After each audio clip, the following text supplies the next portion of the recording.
Before diving into the events, it's important to understand the growing tensions between Mike and Susan Thompson. 6 years earlier, Susan began to pull away from her family, both emotionally and physically. Her involvement with a new social circle in the neighborhood contributed to her drift.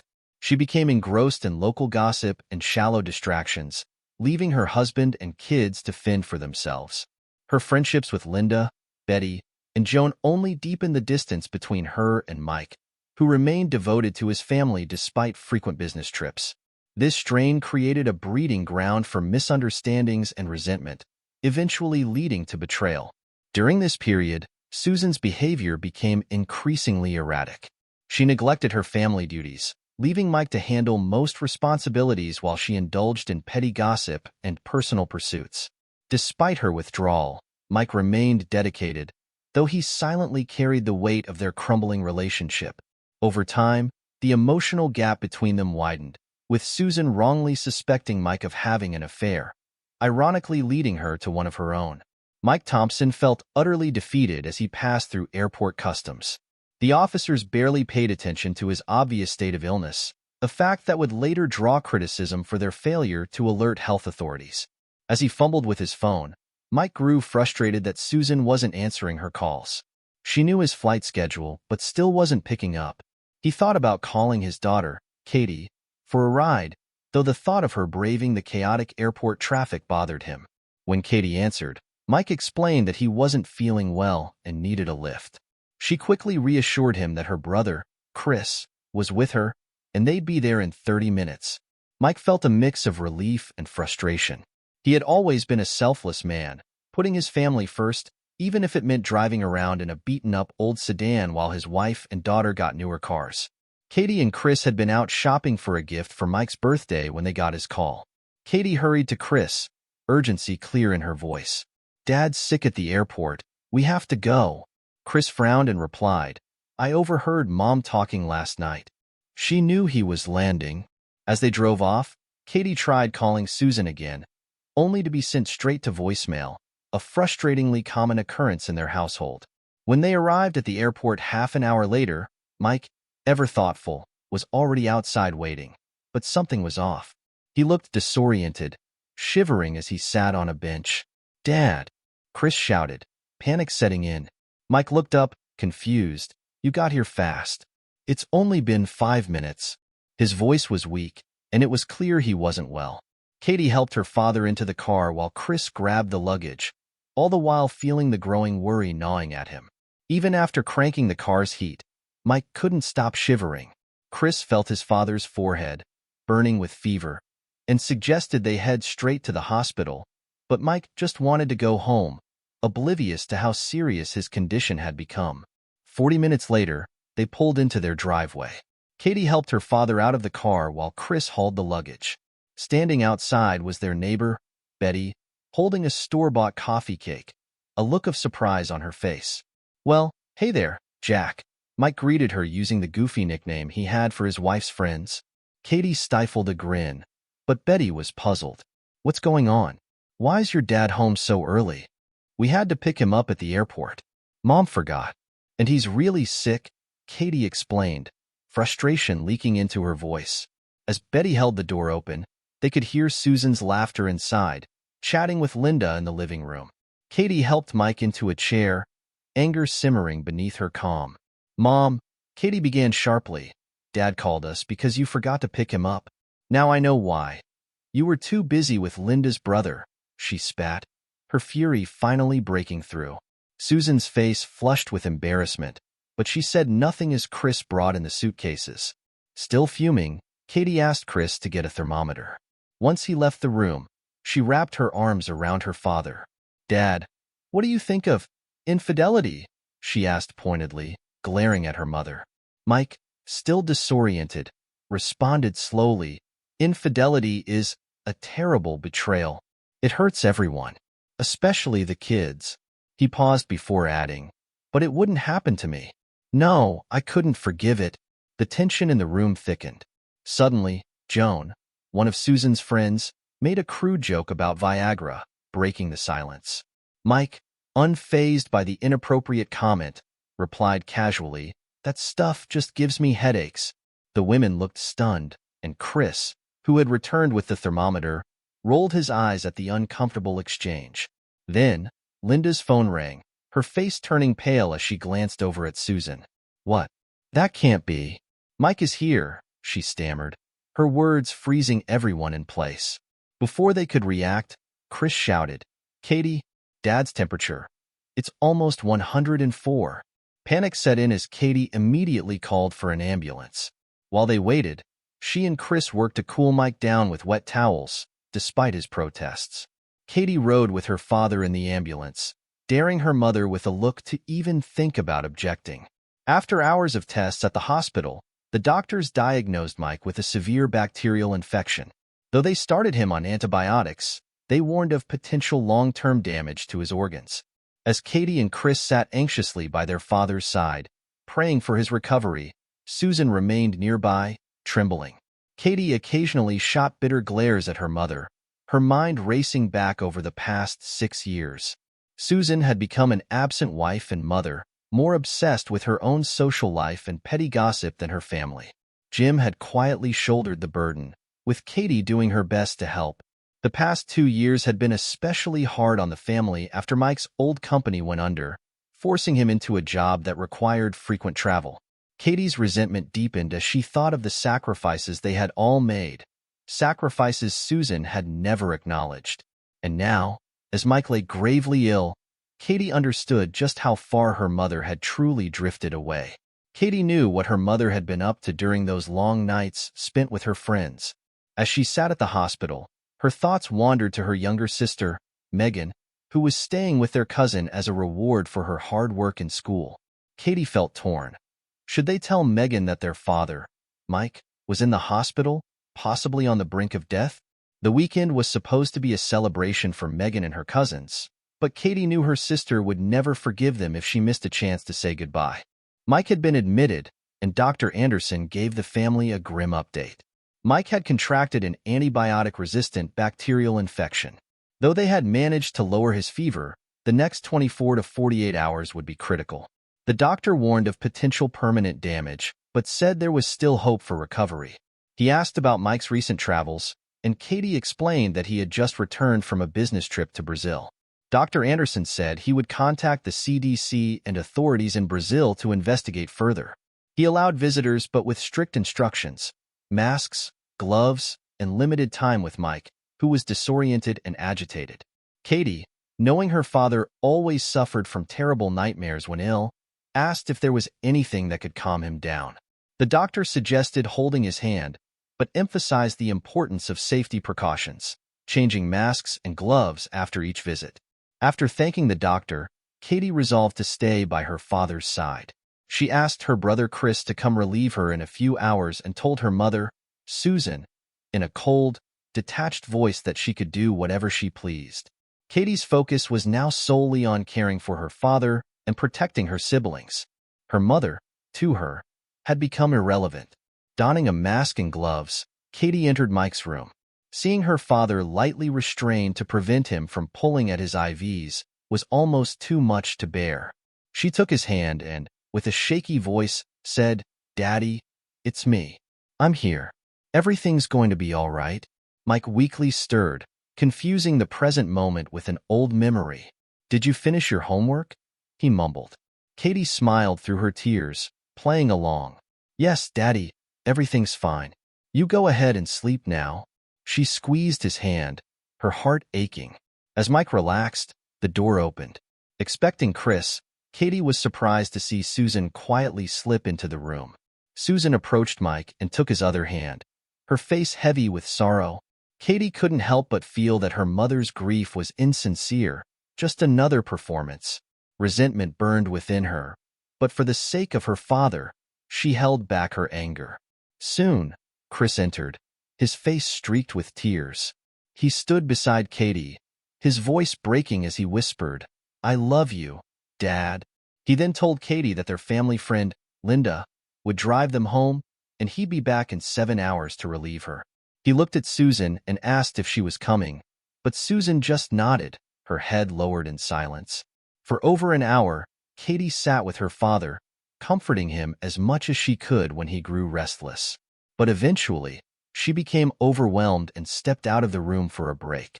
Removing her mask and gloves, she noticed Susan sitting in the hallway, looking pale and lost, while Betty, their neighbor, tried to console her. Unable to resist a dig, Katie made a sarcastic remark about her father still sleeping in the bathroom, her anger bubbling to the surface. Needing to talk to someone she trusted, Katie stepped into a quiet corner and called her best friend, Anna, who immediately offered to help in any way she could. Then Katie called her father's best friend, Tom, but instead reached his partner, Jeff. Breaking down over the phone, she explained Mike's critical condition. Jeff reassured her, promising to come right away despite Tom being out of town. Determined to help, Jeff quickly dressed, grabbed a checkbook and emergency credit card, and rushed to the hospital. When Jeff arrived, he found Susan and an unfamiliar woman sitting outside Mike's room. "Susan, how are you? Is that Mike's room?" Jeff asked softly. Susan, visibly distraught, nodded. "Yes, Katie's inside." "I'm here for you, Susan," Jeff said gently, but Susan's face contorted with grief. Sensing something wasn't right, Jeff introduced himself to the other woman. "I'm Betty, a neighbor," she said. Jeff thanked her for supporting Susan and made his way into the room, but not before Betty reminded him to wear a mask and gloves. Inside, Katie stirred from a light doze as Jeff entered. Her relief was evident. "Uncle Jeff," she whispered, "Dad's stable, but I'm so glad you're here."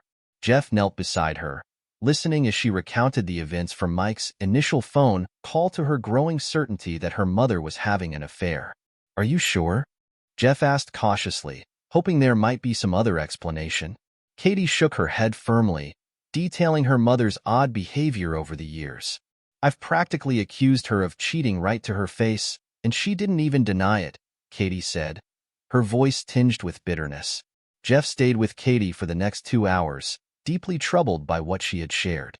He promised to help, though he knew he'd have to tell Tom at some point. Still, he wanted to tread carefully, especially for Katie and Chris's sake. After a while, Jeff excused himself and headed back into the hallway, where Susan and Betty were still sitting. Unable to hold back, he knelt in front of Susan and gently took her hands. "Susan, what's really going on?" Jeff asked softly. Susan's eyes widened, and for a moment, she looked panicked.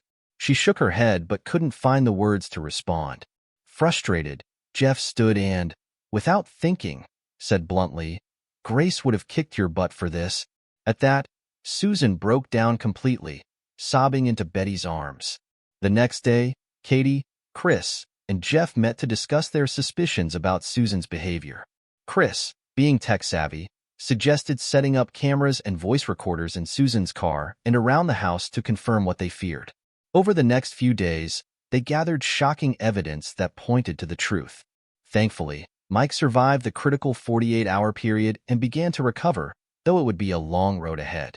Megan, unaware of just how serious things had been, visited briefly, though her time with Mike was short. The CDC traced Mike's infection to a medical lab in Brazil, where safety protocols had been disregarded. Mike's employer assured him they would continue paying his full salary and hinted at a possible settlement for his suffering. Doctors estimated that while Mike's recovery was promising, the ordeal had left him weakened, both physically and emotionally. Mike would need several weeks in the hospital, followed by a longer recovery period at home. What hurt him the most was how rarely Susan visited him during his stay. Her absence weighed heavily on his heart. A week later, Tom returned from his trip, and Jeff, with Katie's permission, told him everything that had happened. They agreed that Katie would take the lead in confronting the situation, while Tom and Jeff offered support and advice. Chris's surveillance had uncovered some shocking truths. One of Mike's initial medical tests had shown signs of syphilis, though subsequent tests were negative, likely due to the antibiotics he'd been given. The doctor had approached Susan about this, and she reluctantly agreed to get tested. The results confirmed that she had an advanced infection, and her various lovers would also need to be tested. Linda arranged for the test to remain confidential in exchange for financial help with the medical bills. Katie and her friends were furious about Susan's multiple affairs. Finally, Katie confronted her mother, telling her that she was taking Megan to their Aunt Penny's house and demanded that Susan and her friends meet the next day. If they didn't, Katie threatened to get a lawyer for Mike and go to the sheriff with the evidence of bribery. Shaken, Susan agreed. Katie also called Betty, who had tried to stop the situation but had been ignored by Susan. Betty agreed to attend the meeting. The next day, Katie, Tom, and Jeff confronted Susan, Linda, and Joan. Chris, unable to handle the emotional strain, stayed away, sitting at the dining room table. Katie stood firm, with the men behind her, determined to keep her composure. "This is what we know," Katie began, her voice steady. "We have proof, and if you deny it, we'll go to the sheriff and get a lawyer for Dad." She turned to Linda and Joan, her expression hardening. "You two convinced yourselves that you saw Dad with another woman at the Hilton, took terrible photos, and manipulated Mom into believing he was cheating." Turning back to Susan, Katie's voice grew sharper. "Instead of talking to Dad, you let them push you into having your own affairs. Betty tried to stop you, but you ignored her." Susan sat in stunned silence as Katie laid out the harsh truth. "You've ignored your family for so long that you let Linda and Joan manipulate you. Don't even try to deny it.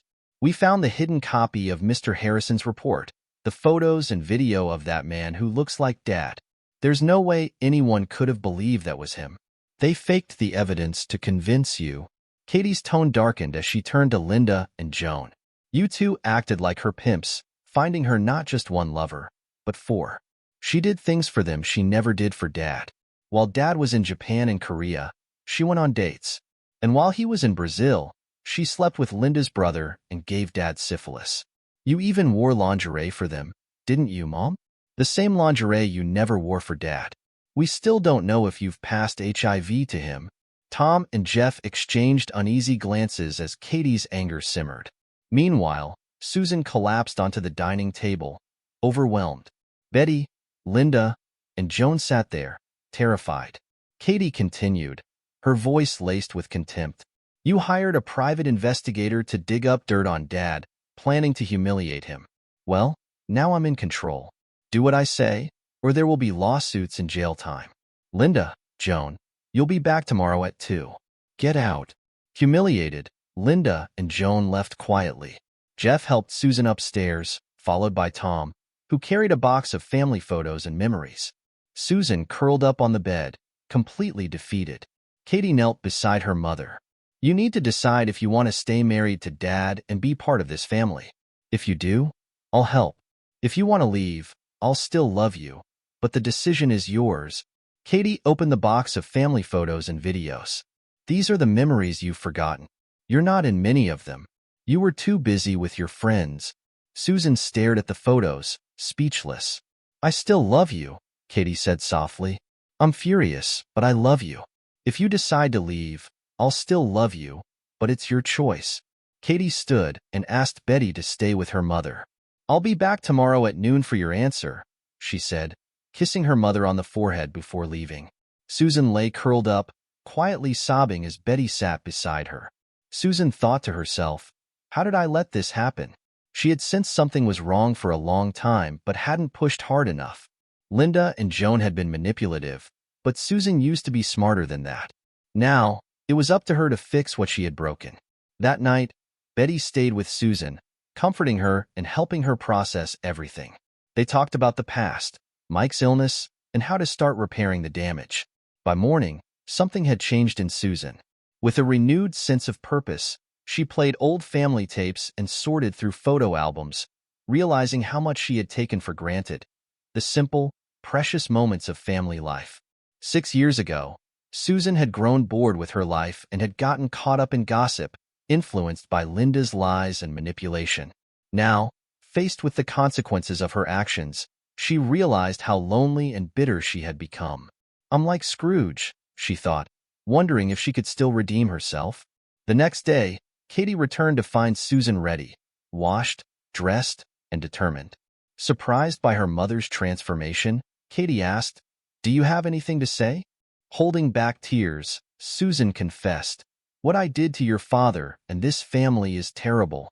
I've been living in a fantasy, ignoring all the damage I've caused," Susan admitted, her voice trembling. I'm so sorry it took all of this to wake me up. Please, give me another chance. I know I'll make mistakes, but I'll keep trying. Don't leave me. Katie softened, though her resolve stayed firm. We won't throw you away. We love you. But do you even want to stay married to Dad? Susan hesitated before admitting, I still love Mike, but I don't know how he could ever forgive me. I cheated on him 6 times. I gave him an STD, maybe even HIV. How could he stay with me? Katie reassured her, explaining that Tom had insured all but one of the men tested negative for both syphilis and HIV. We're hopeful you didn't contract anything worse, she added. We've all agreed not to tell Dad about the affairs unless he asks directly. It's up to you now. You need to make him feel loved so he never asks. Spend time with him in the hospital, Mom. He's hurting because you've been avoiding him. Susan nodded slowly, trying to process everything. Katie then asked, why did you believe Dad was cheating in the first place? Those photos were terrible. Betty chimed in, explaining that it was Joan who had convinced them Mike was staying at the Hilton and cheating. They had never actually read the detective's report. Katie, exasperated, revealed the truth. The man you thought was Dad was someone else who had just moved to the area with his fiancée. Joan lied. You all bought into her lies without checking anything. Betty, furious now, added, we should have questioned her. She just wanted to create drama. Susan, stricken with guilt, whispered, I should have trusted Mike. Katie's tone turned cold. Don't worry. I'll deal with Joan and Linda. They hurt this family, and I'll make them pay. Susan looked up, pleading, Katie, please don't. Stop. But Katie remained resolute. There's no discussion. They'll pay for what they did. Katie then laid out the conditions for her mother's redemption. You need therapy, and Uncle Tom has agreed to cover the cost. You'll cut off all contact with Joan and Linda unless we're present.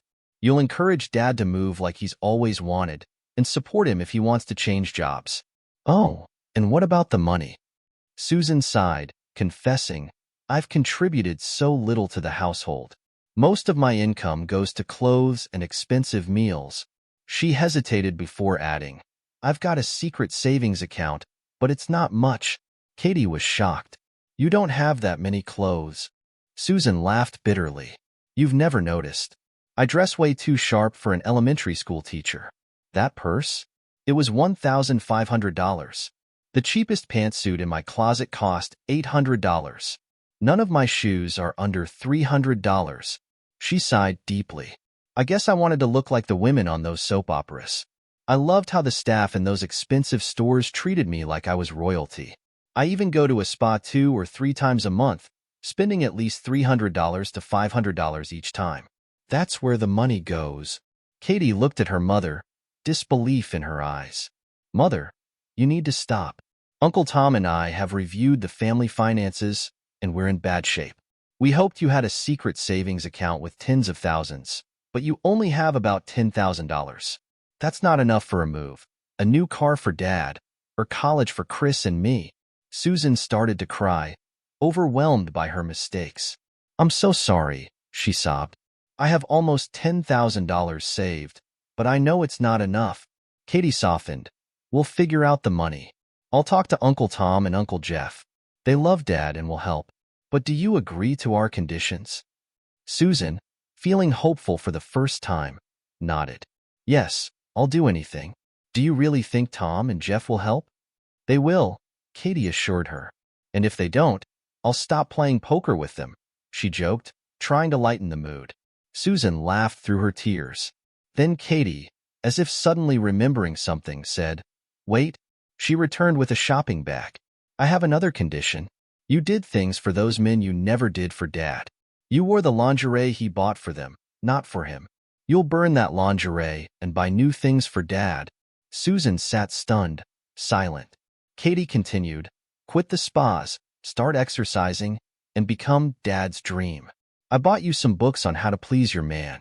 You'll read them, memorize them, and live by them. You'll wake Dad up with a kiss every morning. Make sure he knows you see him as your dream man. Even if you have to fake it, be a good actress. If you don't, I'll make sure he divorces you and finds someone who will. Susan sat, speechless, but realized Katie was right.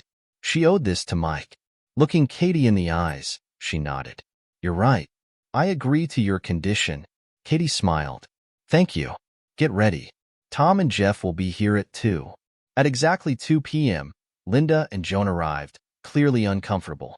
Katie stood in front of them, cold and calculating. I have rules and questions. If you don't follow the rules or lie, we'll go to the sheriff and sue you. Do you understand? Both women nodded nervously. We know Joan lied about following my father from the airport, Katie said sharply. I won't ask if you were in on it, Linda, but I won't be as forgiving with the other questions. Katie began pacing before demanding. Who are the other 3 men, and how do we find them? Linda hesitated but finally confessed. I found 2, and Joan found 2. My second was Tom Williams, an X-ray tech at the hospital. Is he married? No, Linda admitted. We'll handle him. Joan, what about your 2? Katie asked, stepping behind Joan's chair. Joan hesitated, and Katie wasn't having it. She grabbed Joan's hair, slammed her forehead against the table, and put her in a chokehold. Gasping, Joan blurted out, one is a delivery guy named Ted, but I don't know his last name. The other is a guy I met online, Jack. I have his address. Good, Katie said, releasing her. She turned to Linda. Where did it happen? Linda, defeated, admitted. Once at a hotel, twice at Joan's, 3 times at my house. Who else knows about the affairs? Katie asked. Linda confessed she had told her sister and a coworker, while Joan admitted she had gossiped to several people. You'll go back and clear my mother's name, Katie warned. If you don't, my father will find out, and I'll come after both of you. Terrified, both women nodded. You'll cut ties with my mother and Betty unless, Katie trailed off, leaving the threat hanging in the air. Unless I say otherwise. And in 2 weeks, you'll face me in a fight. I'm going to make you pay, Katie declared, her voice low and dangerous. Linda and Joan, realizing Katie was serious, scrambled to leave the house as quickly as possible. When they were finally gone, Katie collapsed into a chair, exhausted. Acting tough makes me tired, she muttered under her breath. Tom handed her a glass of water as Susan and Betty walked in. Are they gone? Betty asked. Yep, Tom said with a grin. Katie scared them off after challenging them to a fight. Susan, alarmed, exclaimed, You can't do that, Katie. Don't worry, Mom, Katie reassured her. I've had years of self-defense training. They're the ones who'll get hurt, not me. Tom then told Susan they had leads on the other men, and he and Jeff would deal with them. Katie, concerned, turned to Tom. Are you sure this won't affect your reputation? Tom shook his head, a serious expression on his face. I'll be fine. Those men knew you were married, Susan. They need to face the consequences. But then, to everyone's surprise, Susan spoke up, her voice steady. No, I need to deal with them. I hurt Mike, and I'll be paying for it. They need to learn not to mess with a married woman. Tom nodded in agreement. All right, we'll make plans later. But for now, let's take a moment to relax. Susan took a deep breath, nodding. I need to visit Mike at the hospital, she said. Then, turning to Katie, she added, I know I've lost some of your respect, but I'm working on earning it back. Katie smiled faintly. You're starting to. And Mom, you never lost my love. She laughed softly, adding, I'll stay home and catch up on my homework. Or maybe I'll just get Uncle Tom to do it for me. Tom chuckled, and so did Jeff, as everyone exchanged hugs. Susan apologized again, her voice full of regret, and then she and Betty left for the hospital. Katie headed upstairs to rest, while Tom and Jeff stayed behind to help around the house. Jeff decided to go grocery shopping and return later to make Grandma Grace's famous chicken and dumplings, cornbread, and pecan pie. Chris and Megan arrived back home from the mall, and Tom gave Chris a brief rundown of the situation, noting how Chris seemed to be trying to avoid thinking about everything that was going on. After Jeff's delicious dinner, Tom helped Katie with her homework, and they all played Pinochle, continuing a family tradition. During the game, Katie shared that her mother had spent almost all her income on expensive clothes, saving only around $10,000, far short of what they needed for Mike's move or a new car. Tom, looking at his cards thoughtfully, said, Katie, I have more money than I could ever spend. Your dad knows that, but he's too proud to ask for help. He feels like he's failed financially, and that weighs on him. We need to help without hurting his pride. Jeff nodded, adding, maybe we can put $30,000 into Susan's account. We'll say it was saved for emergencies and college expenses. Katie felt emotional, apologizing for needing their help. But Tom reassured her, your family. I could give $1 million if it was needed. The only issue is your dad's pride. Katie, tearing up, said, I love you, Uncle Tom. Tom smiled warmly. I love you too, Katie. Jeff, trying to lighten the mood, suggested, how about we buy that partially completed house near Aunt Penny's and finish it ourselves? Tom protested, joking about hating painting, but they all agreed they could hire out for the more challenging tasks. The conversation shifted to planning for Mike's recovery, discussing options for a newer car, and figuring out how best to support him once he returned home. At the hospital, Susan and Betty brought magazines and books for Mike. Susan was nervous, hoping he would be asleep when she arrived so that he would wake up and find her by his side. As they neared the room, they heard Mike talking to his boss, Brian Wilkins. Brian reassured Mike, saying, don't worry about work. We've got you covered. Workers' comp, full pay, bonuses, and your medical bills. Take all the time you need to recover. Mike, his voice filled with gratitude, thanked him. Once Brian left, Susan pulled Betty aside until he was out of sight. When he was gone, Susan took a deep breath and entered Mike's room. Mike lay there, pale and thinner than she remembered, asleep. Seeing him so vulnerable filled Susan with overwhelming guilt. She quietly sat by his side, gently taking his hand. I won't leave you again, Mike. I'll make this right, she vowed. Betty sat nearby, flipping through a magazine. Mike, half awake, felt the light touch on his hand and assumed it was one of his daughters. Opening his eyes, he was surprised to see Susan. Hey, babe, he said softly, a faint smile on his face. Hey, Mike, Susan whispered, her heart aching. How are you? She asked, trying to keep her voice steady. Mike, surprised by her affection, replied, I'm okay. Still weak, but the infection is clearing up. I'll need physical therapy and more antibiotics, but I'm on track. I'm so glad, Susan said, trying to sound upbeat. I've been worried about you. Mike frowned slightly. Where have you been? I've barely seen you. I don't want to make you feel bad, but do you even love me anymore? Oh, Mike. Susan's voice trembled. I do love you. I'm so sorry I haven't been here. I've been a wreck, but I'm going to be here for you from now on. Please, just give me a chance. Mike sighed, looking at her with tired eyes. Okay, but remember, we're the parents, Susan. We don't have the luxury of falling apart. You've got to stay strong for the kids. Tom and Jeff are always willing to help, but we need to give 100% to our family. Susan's guilt deepened. Knowing he didn't understand the full extent of her betrayal, she forced herself to stay calm. You're right. I need to do better. Mike smiled weakly. I've missed you. I'm glad you're here now. I'm glad too, Susan replied, barely holding it together. She knew this was her chance to make things right, and she wouldn't waste it. I'll do better, I promise, Susan said quietly, her voice heavy with sincerity. They talked about practical matters, bills, the kids, and Mike's work. He mentioned that Tom had been helping with the finances and that his pay would be directly deposited into their account, along with possible compensation for his illness. Susan, feeling the weight of her lies, decided to offer a partial truth. Mike, I've been saving some money, almost $40,000.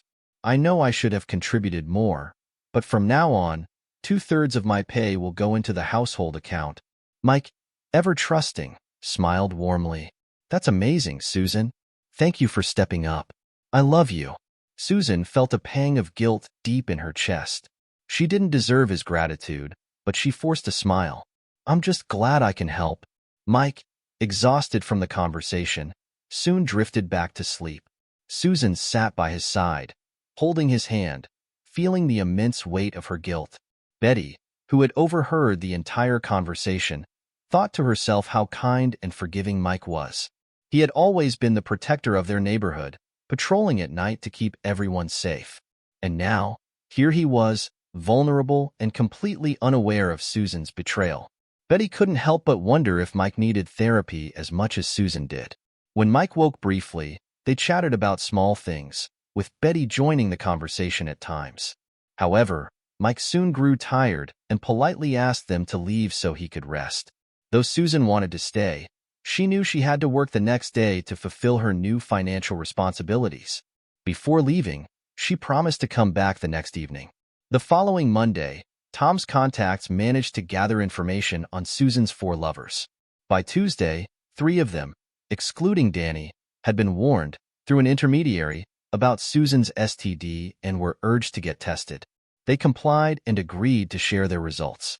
Tom, Jeff, and Katie decided to postpone any plans for revenge until they had all the test results, deciding to deal with Danny last. When the results came in, only Danny had an STD, and they were ready to move forward. During this time, Susan began seeing a new therapist, Dr. Michelle Ward, a respected author and psychiatrist whom Tom had met through his social circles. Over the course of 3 sessions, Susan opened up and recounted her story. Dr. Ward, though polite, did not hold back from making it clear just how selfish and immature Susan had been throughout her marriage. Susan had kept her finances separate, spent money almost entirely on herself, and never appreciated Mike's sacrifices. Worse, she had allowed herself to believe ridiculous lies about him and cheated with multiple men. Dr. Ward, understanding Susan's tendency to deflect and blame others, realized that the only way to help her was to make her confront the full extent of her mistakes head-on. She found it hard to believe that Mike had tolerated so much for so long, and she wondered if he had been too lenient over the years. In the afternoons, Katie would drive herself and her siblings to visit their dad at the hospital. Evenings were spent sparring at the dojo or working out at home. On Friday, the day before Katie's fight with Joan, Mike was ready to come home. They had set up a hospital bed in the master bedroom, leaving space for the king-sized bed where Susan insisted on staying close by. Susan, Tom, and Jeff went to pick up Mike, while the kids stayed home, preparing a banner to welcome him. When Mike arrived, exhausted, he used a walker to slowly make his way into the house. Reaching the stairs, he struggled to climb, each step taking an immense effort as he shook with fatigue. Halfway up, Mike collapsed into a seated position, reassuring his panicked family that he just needed to rest. Tom and Jeff decided to help, carefully lifting him the rest of the way up. They settled him into the hospital bed next to the king-sized bed, and Susan lay beside him, draping her arm over him. Mike fell asleep quickly, and Susan remained close, her heart heavy. An hour later, Megan peeked in and saw her parents asleep together, Susan's arm around Mike. Comforted, she quietly walked away, believing that her dad would somehow make everything better. On Saturday, the day of the fight, Joan met Katie at an old, abandoned factory that Jeff had prepared, covering the floor with foam mats and tarps. Linda drove Joan, who had been exercising and had even started taking self-defense classes, much to her husband's confusion. But despite her efforts, Joan was unprepared for a real fight. Katie, dressed in workout gear, planned to wear Joan out before landing any serious blows. After just 10 minutes of circling and light exchanges, Katie began with quick slaps and short punches. It didn't take long. Within 20 minutes, Joan was a sobbing mess, begging for mercy. The spectators, including Susan, were stunned. Even Susan felt that it was time to end it. But Katie, disappointed, had expected a tougher fight. She found Joan's breakdown pathetic. Katie decided she needed to ensure that Joan wouldn't forget this moment. A dark thought crossed her mind, but she dismissed it, realizing it would be too messy and would get Jeff in trouble. Instead, she grabbed Joan by the hair and dragged her toward the front office. Joan screamed in pain, and Katie told her to start crawling or walk if it hurt too much. "Don't worry, the fight's over. We'll be back in 5 minutes," Katie said to the others. In the dirty office bathroom, she threw Joan onto the floor, knocking her down 3 times, and spat on her. "You're getting off easy," Katie growled. "Don't ever cross me again." After a moment of silence, Joan whimpered, "I won't. I promise." Katie glared at her one last time before rejoining the others. "Time to go home, Linda." "Your turn is tomorrow," Katie announced, her voice emotionless. Tom and Jeff, seeing her return, couldn't help but joke, calling out, "Adrian, Adrian," as a nod to Rocky. But Katie, unimpressed, simply walked past them. The day was over, but Katie knew it wasn't the end. Tomorrow was Linda's turn, and she was prepared to make sure that neither of them would forget the consequences of their actions. "I trained 2 weeks for that fight," Katie grumbled, her frustration clear. "Megan could have done it with one hand. And I know Linda is in even worse shape." Susan, cautious, warned her daughter, "Don't get overconfident, Katie. Linda used to be athletic, remember?" The next day, Linda did put up more of a fight, managing to last 40 minutes before collapsing in exhaustion. Katie had given her some bruises, but not as many as she had hoped. Afterward, Linda apologized and quietly told Susan that she hoped things would work out with Mike. Now, it was time to deal with Susan's 4 lovers. Tom and Jeff used makeup and padding to transform themselves into intimidating figures. Tom as a rugged thug and Jeff as a member of the Yakuza. Susan, playing herself, carried a taser for extra intimidation. Their plan involved confronting the men near dumpsters, scaring them, and then tossing them inside, zip-tying the lid shut to delay their escape while still allowing them to eventually get free. Danny was saved for last. Tired from work, he was throwing out his trash when Susan and her team approached. They had even prepared the dumpster, putting in rats and a couple of harmless snakes for extra effect. "Remember me, Danny?" Susan asked, her voice filled with anger. Danny sighed, realizing what was happening. "I'm sorry about the syphilis, Susan. I've tested negative for HIV so far, and I really hope it stays that way."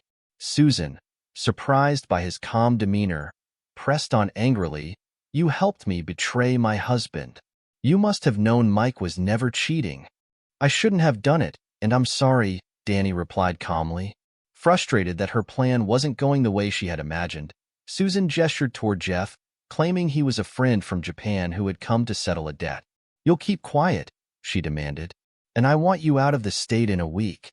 Danny raised an eyebrow, looking unimpressed. "You've got to be kidding me." Enraged, Susan, as rehearsed, aimed the taser at Danny and fired, hitting him in the groin. Tom and Jeff were shocked. This wasn't part of the plan. Danny collapsed in pain, convulsing from the taser's shock for a good 30 seconds. When he recovered, he quickly pulled the darts out, clearly grateful they had missed anything vital. Tom rushed over, grabbing the taser from Susan as the situation began spiraling out of control. Danny, now furious, struggled to his feet and shouted, "You idiots! I know who you are. Tom and Jeff, those disguises are terrible, and I've got hidden cameras around here. I could easily report all of you." Susan, Tom, and Jeff stood there, realizing just how out of control everything had gotten. Danny then unleashed a tirade, admitting he'd contracted syphilis from his ex-fiancée and blaming her betrayal for everything. He knew Mike had never cheated and had originally planned to tell him about Susan's affair, but Mike's illness had delayed him. He revealed he had incriminating photos of Susan and could expose her at any time but agreed to stay quiet, as long as she stayed faithful. Danny's voice shook with anger as he called out Susan's hypocrisy, reminding her how she had begged for their encounters. With that, he pushed past Tom and Jeff, leaving them stunned. Susan, shaken to her core, collapsed to the ground, overwhelmed by how disastrously her plan had failed. Watching Danny walk away, she vowed to rededicate herself to Mike and her family, promising to leave this chapter behind her for good.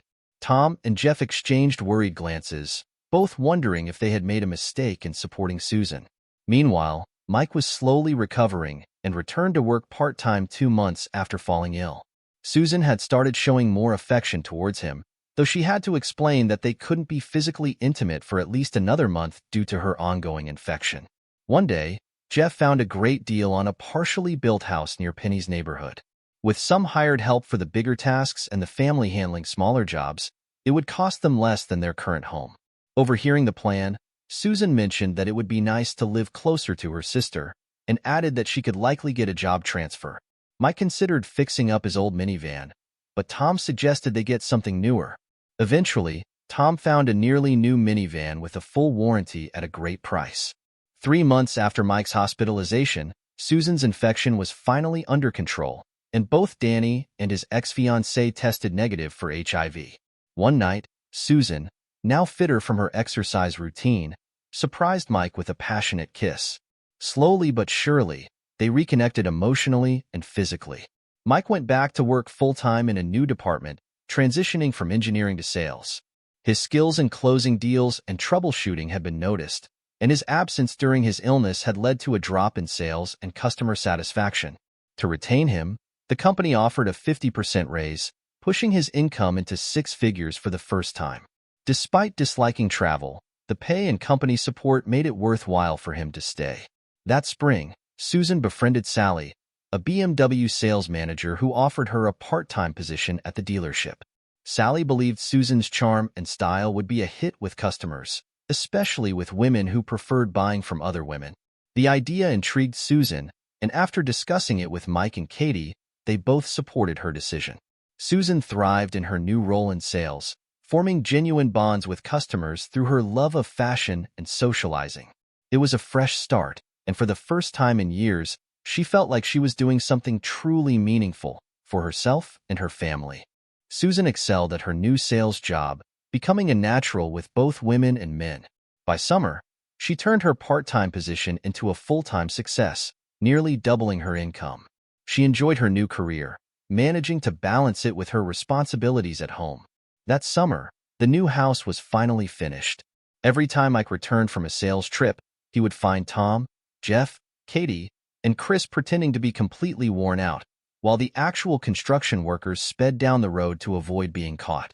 They almost got caught a couple of times, and Mike grew suspicious, but he never had any solid proof he was being duped. Tom even had a deal worked out with the suppliers. Mike was billed for only 60% to 80% of the actual costs, and Tom covered the difference himself.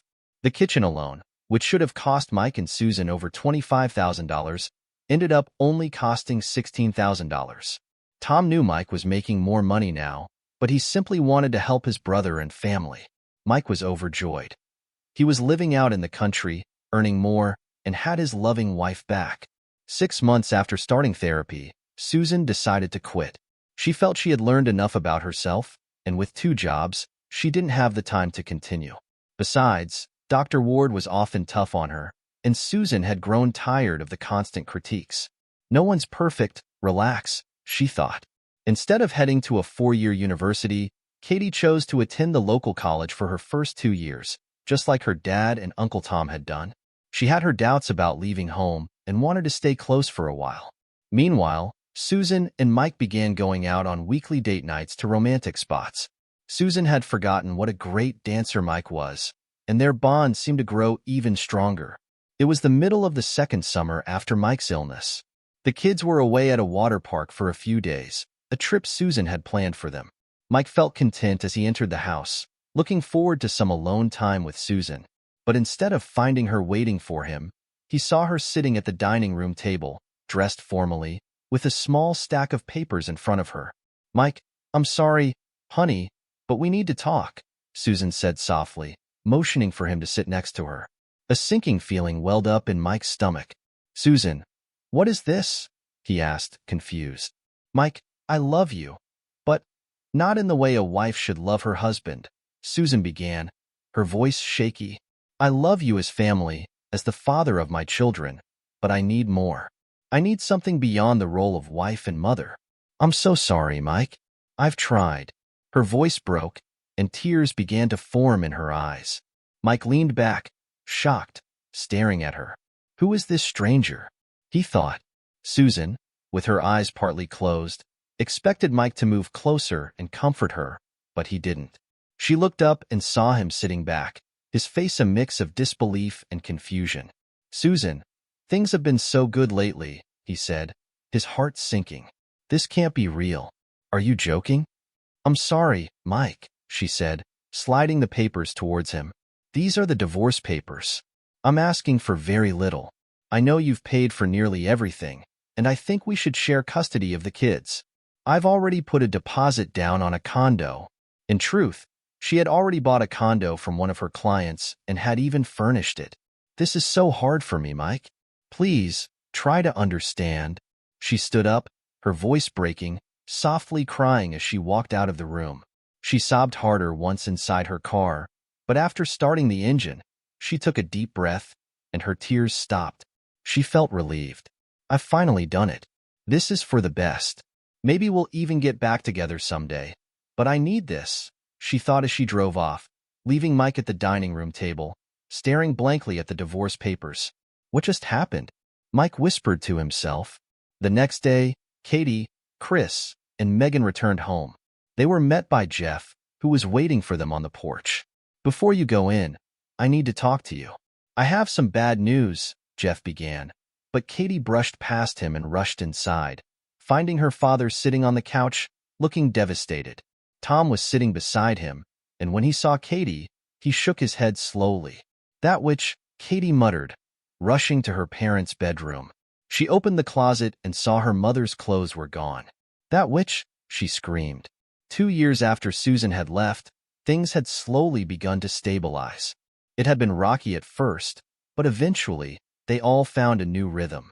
Susan had rebuilt a decent relationship with the kids and even saw Mike during holidays, though he hadn't invited her for Thanksgiving yet. It was already November, and she wondered if he ever would. Susan was meeting Katie at an upscale restaurant and dance venue, a place much fancier than their usual spots. Katie had picked it, joking, "Maybe we can find some men together, Mom." They were escorted to a small, elegant booth in the back, just right for a private conversation. "Mom," Katie began, her tone calm but firm, "you have no idea how crushed Dad was when you left like that. He was a mess for weeks and had to take time off work. He couldn't even see you for 2 months. Uncle Tom and Uncle Jeff practically lived with us during that time. You had him completely fooled. I should have warned him. I knew you were planning something, but to do it so suddenly, while he was alone, that was cold." "I'm sorry, Katie," Susan replied, her voice barely above a whisper. "I didn't know any other way to do it. It's not like I took anything from him. I took my share of the retirement, and that's it." Though her words sounded practical, they felt hollow to both of them. Susan had taken little when she left, mostly because she knew Mike would care for the kids, and her pride wouldn't let her take more. She left most of their savings, college funds, and retirement accounts, which were all results of Mike's hard work. Deep down, Susan knew that her departure had left scars. She had convinced herself that leaving was the right thing to do, for her own happiness, to rediscover herself. But sitting there, across from her daughter, she realized just how much pain her decision had caused. Susan had always thought she might come back home one day. She kept the door open in her mind, thinking that maybe, just maybe, she and Mike could reconnect if things ever aligned again. But those daydreams were interrupted by Katie's voice. "Look over at the bar, Mom. See those men waiting for their drinks?" Katie's voice cut through Susan's thoughts. Susan glanced over and immediately noticed a well-dressed man who looked particularly distinguished. Her eyes widened in shock. "Is that Mike?" "Yes, it is," Katie confirmed, her tone sharp. "You took Dad for granted. You never saw him as desirable, but other women do. You conditioned yourself to ignore his appeal. The grass was always greener somewhere else, wasn't it?" Susan watched, stunned, as Mike moved confidently through the room. He looked more polished than she remembered. Women were noticing him, and Susan felt a pang of desire she hadn't felt in years.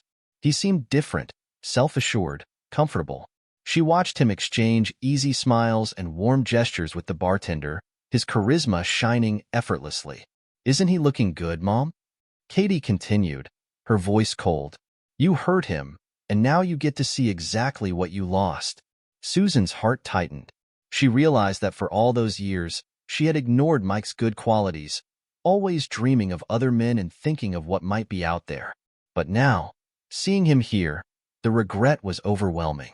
She felt an urge to cross the room, to ask him to dance, to somehow rekindle something she had thrown away. She felt a flicker of hope. But Katie cut in, her voice hardening. "You'll never have him again. He's moved on." Susan's heart sank. Her gaze followed Mike as he made his way back to a table where a younger woman stood to greet him. The woman turned slightly, and Susan froze. It was Michelle Ward, her former therapist. What's happening?" Susan whispered, her voice cracking with disbelief. Katie smirked, the harshness still lingering in her expression. It's been hard keeping it a secret, but after everything you did, you deserve to know. Shelley, got interested in Dad after those sessions you had with her. She wouldn't have pursued him back then, but after you left, I made sure they met. Susan watched, stunned, as Michelle kissed Mike, his hand resting gently on her pregnant belly. They got married in May, Katie revealed, pulling an envelope out of her bag and placing it on the table in front of Susan. You got an invitation, remember? Here it is, the one you never responded to. Susan stared at the invitation, her mind spinning, unable to form words. She didn't need to open it to remember the embossed paper and the warm words inviting her to a ceremony she hadn't wanted to face. The realization of what she had lost hit her like a blow to the chest. Katie continued, her voice softening now. Now I'm going to be a big sister. Megan's thrilled too. She's going to be in the delivery room. Katie paused, her eyes fixed on her mother's shocked face. I love you, Mom, but I had to make things right for Dad. You cheated, you took him for granted, and then you left us all behind. But even after everything, I still love you. Susan barely heard Katie's words, lost in the crushing realization of what she had thrown away. The life she had chosen now felt unbearably empty.